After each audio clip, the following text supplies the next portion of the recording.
Friend love కి help చేద్దాం అని చెప్పి 5 సంవత్సరాలు జైలు శిక్షలో ఇరుక్కున్న భీమనగర్ బన్నీ కథ మీ అందరికీ తెలియాల్సిందే. బరంపురం బద్రి అన్నాడు మైన్ రామేతో లేచిపోయి చుట్టుపక్కల ఎక్కడైనా ఉందామంటే అని పోలీసులు ఎదుగుతారని ఒక భయంతో ఆడి బన్నీ కడికి ఫోన్ చేశాడు. ఒక బన్నీ నేను 18 సంవత్సరాల కన్నా లోపు ఉన్న అమ్మాయిని ప్రేమించాను, ఆ అమ్మాయికి రూమ్ ఇవ్వట్లేదు అక్కడ మాకు బయట, ప్లస్ మా కోసం పోలీసులు ఎదుగుతున్నారు, సో ఏదైనా సాయం చేయడానికి వచ్చాను వైజాగ్ వచ్చా, ఎవడో నిన్న ఎదుగుతున్నాడు, అమ్మాయి 18 సంవత్సరాలు దాకా నేను పెళ్లి చేస్తాను, ఏం పర్లేదు నువ్వు వైజాగ్ వచ్చా అని చెప్పి బద్రి గారిని పిలిచాడు. లా ప్రకారం ఆలోచిస్తే 18 సంవత్సరాల కన్నా లోపు ఉన్న అమ్మాయిని లేపుకొస్తున్నాడు, పోక్సో ప్లస్ కిడ్నాప్ కేసులతో వస్తున్నాడు. పని చేసింది బద్రి కాబట్టి బద్రికే శిక్ష పడుతుంది, బట్ బన్నీకి రిస్క్ లేదు. బట్ బన్నీ ఎలా ఇరుక్కున్నాడు అనేది వీడియో ఎండింగ్ లో చూడండి. బరంపురం నుంచి రేపు పొద్దున కదా బస్ దిగుతారని చెప్పి ఈ రోజు నైట్ పడుకున్న బన్నీని విత్ ఇన్ 3 గంటల్లోనే పోలీసులు వచ్చి నిద్ర లేపారు. బన్నీని ఎంక్వైరీ చేయడం జరిగింది, ఎవరైనా వచ్చారా అని చెప్పేసి రాలేదండి అని చెప్పడంతో పోలీసులు వాళ్ళ ఇల్లు మొత్తం చెక్ చేసుకుని డీటెయిల్స్ తీసుకుని వెళ్ళడం జరిగింది. బరంపురం నుంచి బస్సు వచ్చింది, పోలీసులు వచ్చారు, మా ఇంట్లో ఆల్రెడీ ఎత్తుకారు, మా ఇంట్లో వద్దు వేరే దగ్గర ఉంచుతామని చెప్పి వేరే దగ్గర పట్టుకెళ్తూ అడిగాడు, నువ్వు ఈ అమ్మాయిని లేపుకొస్తావు, ఈ అమ్మాయిని లేపుకుని రాగానే మా ఇంటికి ఎందుకు 2 మంది పోలీసులు వచ్చారు అనగానే అప్పుడు బద్రి గారు నిజం చెప్పాడు.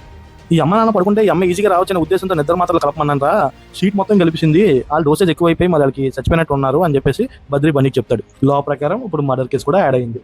నాకు తెలియదురా బాబు, మీరు 3 రోజుల నుండి అక్కడ నుంచి వెళ్ళిపోతారా బాబు అని చెప్పి బన్నీ అన్నది. బన్నీ గడి ప్లేస్ నుంచి బయటకు వచ్చిన బద్రి 4వ రోజు పోలీసులు దొరికిపోతారు. పోలీసులు వాళ్ళ స్టైల్లో గట్టిగా ఎంక్వైరీ చేసి మొత్తం స్టేట్మెంట్ అంతా లాగేశారు, స్టార్టింగ్ టు ఎండింగ్ ఏమైంది అన్నది క్లియర్ కట్ గా. సో ఆ స్టేట్మెంట్ లో చూసుకున్నట్టయితే మాత్రం మన బన్నీ పాత్ర హార్బరింగ్ అఫెండర్ అనే అఫెన్స్ లోని క్లియర్ కట్ గా ముద్దాయి. తప్పు చేసిన ఏ అఫెండర్ కైనా సరే మనం షెల్టర్ కానీ ఏం కల్పించకూడదు, కల్పిస్తే మాత్రం BNS 249 ప్రకారం 5 సంవత్సరాలు జైలు శిక్ష మాత్రం పడుతుంది. సో అలా భీమనగర్ బన్నీ ఇరుక్కోవడం జరిగింది. ఫ్రెండే కదా అని చెప్పి సాయం చేశారనుకోండి, స్టేట్మెంట్స్, సీన్ రీకన్స్ట్రక్షన్స్, ఇన్వెస్టిగేషన్ ఎక్కడో ఏదో ప్రాసెస్ లో దొరికిపోవడం అయితే మాత్రం ఖాయం.